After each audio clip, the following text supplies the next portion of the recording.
guys, this is Michelle here with the Baby Cubby, and today we're going to talk a little bit about breast pumps.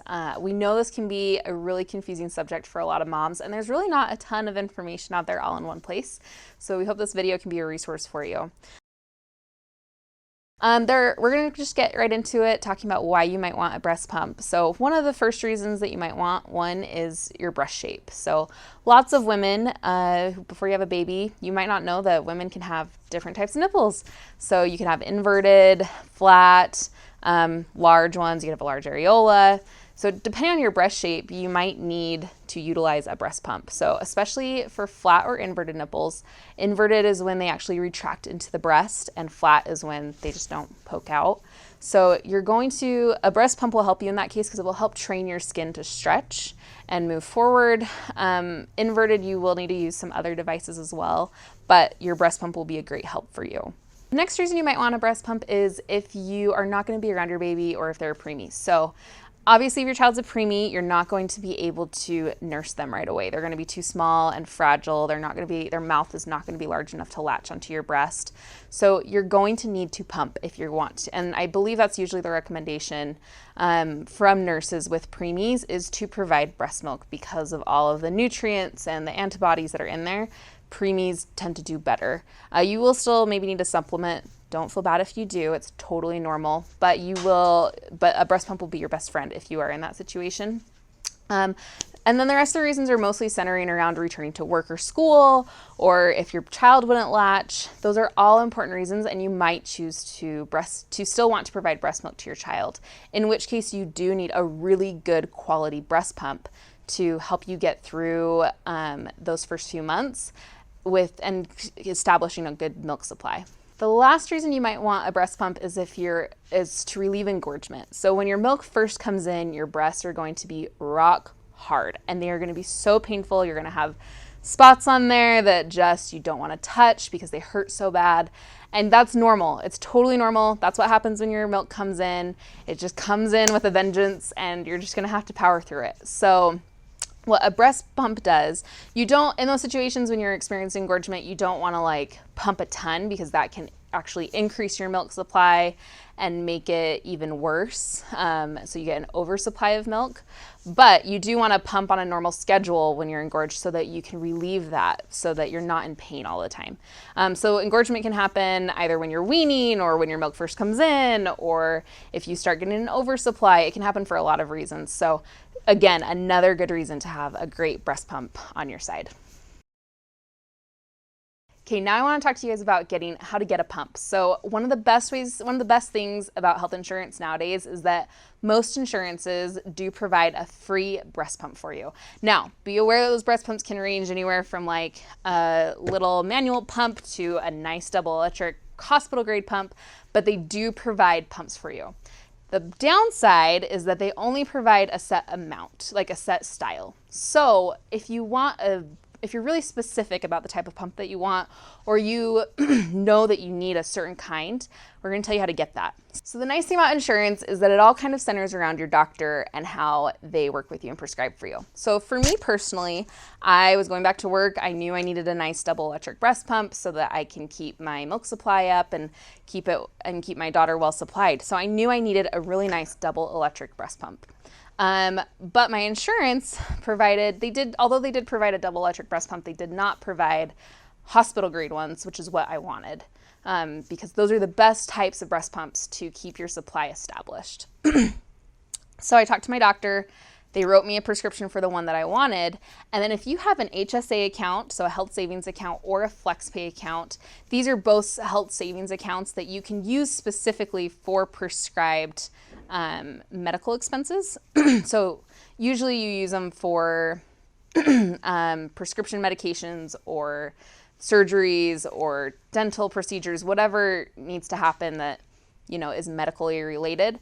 But you can use those for your breast pump too. So all you need is a prescription from your doctor. Call your health savings or FlexPay account company and follow the procedures that they tell you. For me personally, all I had to do is get the prescription, go purchase my pump with my health savings account card, and then go ahead and submit my prescription to my health savings account company so they had it on file.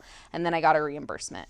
So go ahead, make sure you contact your companies so that you can get the pump for you that's going to be best for you and your baby. Don't feel pigeonholed into only the pumps that your insurance provides, because that may not be the right pump for you and your family. Okay guys, so now we're gonna get into the types of pumps. So this one's a manual pump. Manual pumps are ideal for mothers who are only using a pump to either relieve engorgement, or maybe just from time to time if you're traveling or on like a long road trip or something. They usually are on the cheaper side, like less than $100, even less than $50 most of the time. And they're manual pumps. So you put it up to your breast and you literally just do the pump yourself, the pumping motion.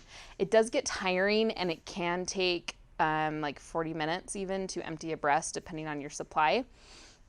So just make sure that if you're getting this pump, you're not using it too often. It's literally just to put in your purse for if you need like a quick fix, if you're engorged, or if you are just doing it to go out on a date night with your husband and they only need like one feeding's worth. It's not for like long-term use. It's just not comfortable, I promise. So now we'll go into a single electric. Single electric breast pumps are similar to the manual ones, although they have a battery pack on the top, or you can plug them in. They just pump one breast at a time. They are electric, just like your double electric breast pumps. So you're not having to sit there and manually do it, but it will take longer because you can only do one breast at a time. Okay, and then finally there's double electric breast pumps. So that's like this pump, Medela's Pump and Style and Medela's new Sonata pumps. They are the ideal pumps for mothers who are pumping consistently. So for me, going back to work, for women who are going back to school, if you're gonna be gone from your baby for a long period of time. The reason being, number one, they're faster because you're pumping both breasts at the same time, which is going to obviously shorten your time that it takes you to express milk. The second reason is when you pump both breasts, it actually stimulates your mammary glands more than if you just pumped one at a time. And so your milk supply will have a better chance of staying intact. Obviously, when you have your infant is actually what stimulates your mammary glands. Like having your infant around you, that's why looking at pictures or smelling something that they've worn can sometimes help stimulate you if you're having a hard time expressing milk when you're away from your infant. But having a double electric breast pump will also help with that stimulation, since you'll be doing that at the same time with both breasts, and you'll be getting all of that hormone goodness that flows around when you start expressing milk. So just make sure that if you are pumping consistently, this is what you're gonna want.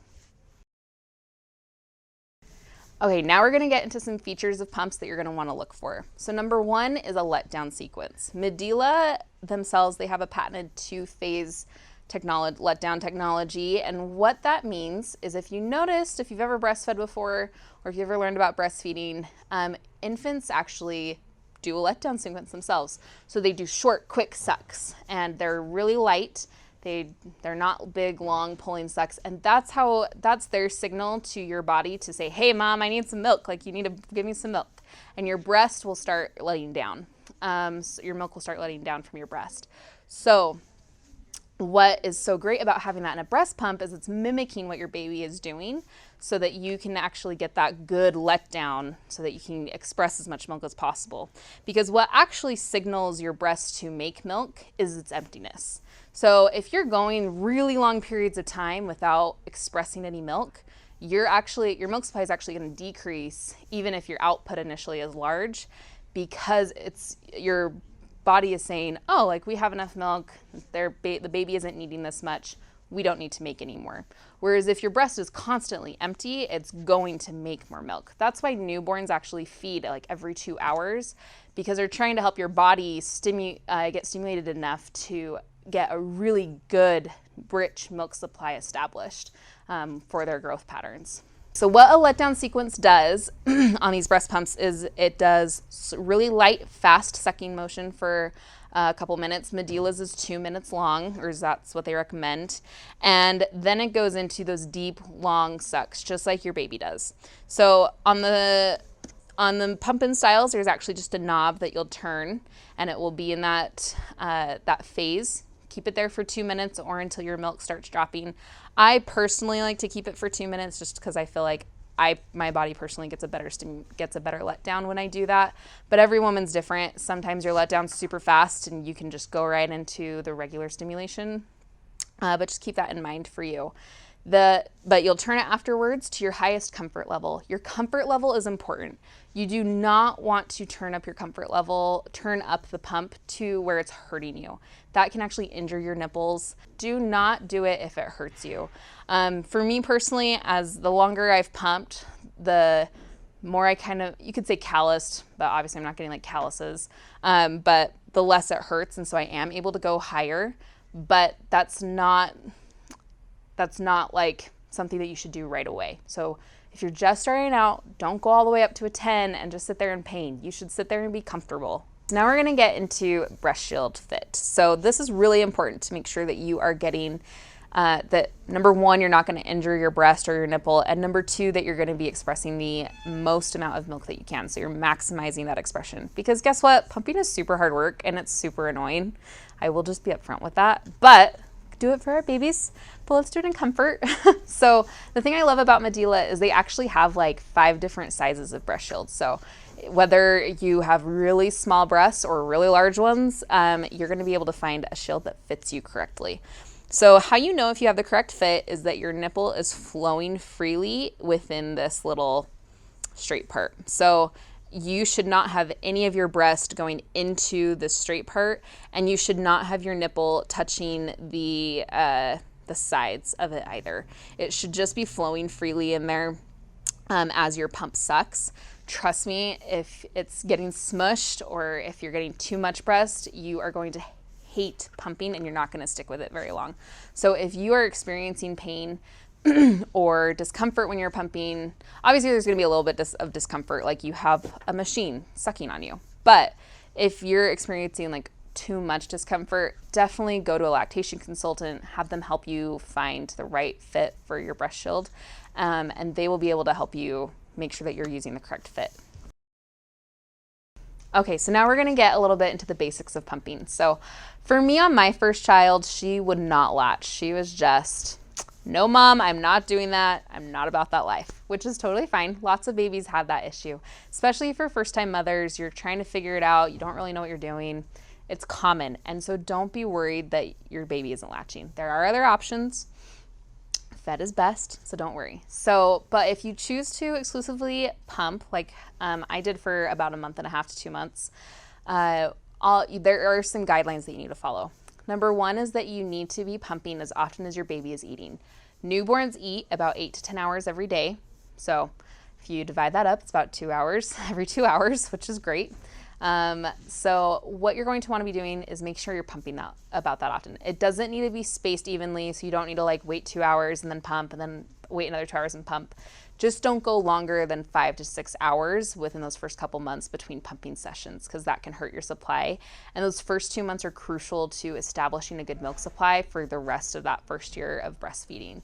You will want to note though that for those first few days of your milk, like waiting for your milk to come in, the best way to get the colostrum, which is that really thick, kind of syrup, almost syrupy looking kind of milk. It's kind of your pre-milk, but it's super nutrient packed. So it's really important for babies to get that. The best way to get that out is to hand express it. And then what you're going to want to do is pump for 10 to 15 minutes after hand expressing. And that will help you get your milk supply established. Again, it goes back to your breast being empty and signaling your body, oh, our breast is empty, your breast is empty, we need to make more milk. So that's what you're wanting to do. So after your milk comes in, if you're needing to get your supply even higher, make sure that you're pumping like 2 to 3 minutes after milk stops coming out. So what the general guideline is about 20 to 30 minutes is a good pump session to empty your breast. Personally, from the research I've personally done, for me, you should be aiming for multiple letdowns. So your body never stops making breast milk. It's not like it makes it and it fills up and then you empty it all out and it's all gone. Your body is constantly making milk. So if you do multiple letdowns within a pump session, it's going to take that milk that it's been creating while you've been pumping and let that down again into your breast and so that it can be expressed. So what I usually do is I'll pump for 10 minutes, do my letdown phase, do the expression phase for 10 minutes, do another letdown, and then do an expression phase again for another 10 minutes. That works for me. you need to find out what works for you, consult with your local lactation consultants, and they can give you a good way to start. But the key though is that after milk stops flowing, whether it takes you 15 minutes for it to stop flowing or 20 minutes or 30 minutes, pump for another 2 to 5 minutes after that to again stimulate your breasts that, oh, baby is still wanting milk, so we need to keep producing more because we didn't have enough to feed the baby. That's what it's going to be telling your body if you keep pumping a little bit after milk stops flowing. So make sure you do that. It's a super important part of the pump process.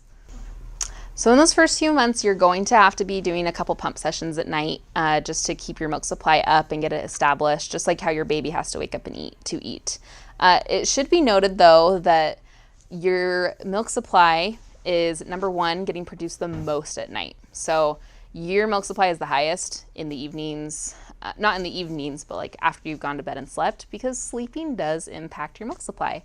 And then the second thing though is that your yields will be better if you wake up naturally to pump, so not to an alarm.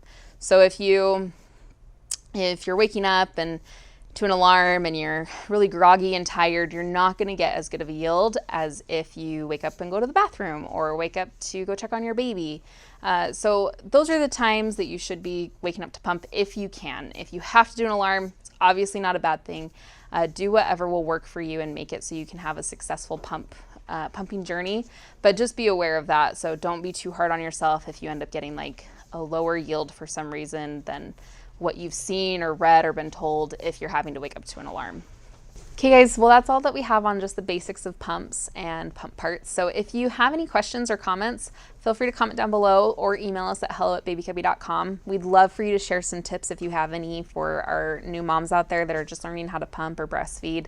As well, if you would like to comment with any videos that you'd like to see, whether informational or product-based, we'd love to hear that too. So again, email us at hello@babycubby.com or comment down below.